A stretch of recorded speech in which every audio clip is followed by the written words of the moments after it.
Video నచ్చినట్టయితే like చేయండి, share చేయండి, సబ్స్క్రైబ్ చేయండి. బెల్ ఐకాన్ని టచ్ చేసి ఆప్షన్ ఆల్ అనే ఆప్షన్ని ఎంచుకోండి.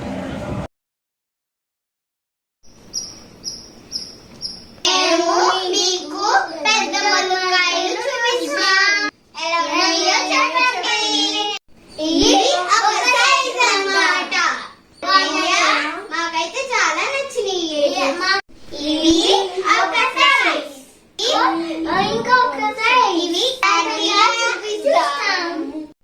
ఇవి చిన్నవి, ఇవి చిన్న సైజ్, ఇవి మీడియం సైజ్, ఇవి బిగ్ సైజ్.